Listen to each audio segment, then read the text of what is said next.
ભોળાનાથને રીઝવવાના તો ઘણા બધા આપણે પ્રયત્ન કરીએ છીએ, પણ એના નંદીની હાલત બધી જગ્યાએ આવી છે. આ નંદી મહારાજની એક આંખ નથી ને રાતના રેસ્ક્યુ કરવામાં આવે છે. 3 દિવસથી આ એકને એક જગ્યાએ ખાધા પીધા વિનાના બેઠા રહ્યા અને એક આંખે ભાઈ એને દેખાતું નથી, ફૂટી ગઈ છે અને ખરાબ સિચ્યુએશનની અંદરથી રેસ્ક્યુ કરવામાં આવ્યા. અને સવારના 5:15 વાગ્યાના સમયે પાછો અહીંયા નંદી મહારાજ પાસે આટો મારતા એક આ તમે સિચ્યુએશન જોઈ શકો છો, જેમાં બધામાં મલમને લગાડવામાં આવેલો છે અને ખૂબ ગંભીર પરિસ્થિતિની અંદર છે.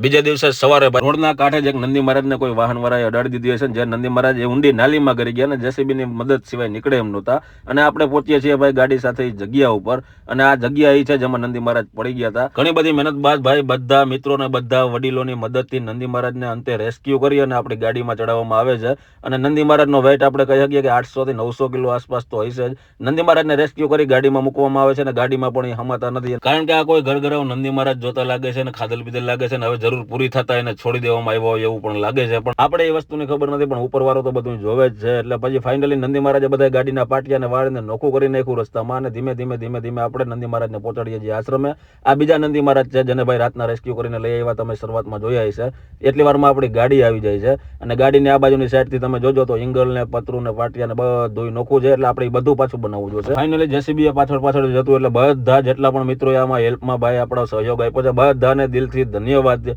અને આપણે બનતા એવા પ્રયત્ન કરીએ છીએ કોઈ જીવ બચી જાય. આબોલ જીવ છે એ કોઈને કહી શકવાનું છે નહીં. અંતે જેસીબી માંથી ભાઈ નંદી મહારાજને પાછા ધીરે ધીરે આપણા આશ્રમે રેસ્ક્યુ કરી અને નીચે ઉતારવામાં આવે છે. નીચે ઉતારીને ગાડી નીકળી જાય છે એક બીજી ગાય માતાજીને રેસ્ક્યુ કરવા માટે. અને હાંજના સમયે નંદી મહારાજ ઊભા થઈને એની રીતે ખાવા પીવાનું ચાલુ કરી દે છે. અને આ બીજા નંદી મહારાજ છે જેને રેસ્ક્યુ કરીને લઈ આવવામાં આવે છે, જેની પાછળના ભાગમાં તકલીફ છે. અને આ બધા એવા અબોલ જીવ છે જે રોડ ઉપરથી રેસ્ક્યુ કરીને લઈ આવવામાં આવેલા છે અને કોઈને કાંઈ ને કાંઈ તકલીફ છે. બધા મિત્રો જે કાંઈ થાય સહયોગ કરી વિડીયોને શેર કરી દેજો. આપણા હિરેનભાઈ ને ફેમિલી તરફથી ભાઈ એની એનિવર્સરી છે, તો એનિવર્સરી નિમિત્તે આશ્રમનો ખર્ચો આવે છે એક દિવસનો, પ્રભુજીઓને જમણવારનો અને ગાય માતાને નંદી મહારાજ છે બધાને જમણવારનો આશ્રમનો ખર્ચો એક દિવસનો આવે છે. તો ખૂબ ખૂબ આભાર. ભગવાન તમારા જીવનમાં હંમેશા ખૂબ તમને પ્રગતિ આપે અને દ્વારકાધીશના આશીર્વાદ હંમેશા તમારી માથે રહે એવી બે હાથ જોડીને પ્રાર્થના. બધા મિત્રોને એટલું જ કહેશું ભાઈ કે જે કાંઈ થાય તમારાથી નાનો મોટો યોગદાન કરજો, જેથી અબોલ જીવોના જીવ બચી શકે અને આશ્રમમાં આપણા જે બધા પ્રભુજીઓ રહે છે એનું જીવન આપણે બદલવાના થોડા ઘણા પ્રયત્ન કરી શકીએ. બાકી બધી ભાઈ હરિની ઈચ્છા.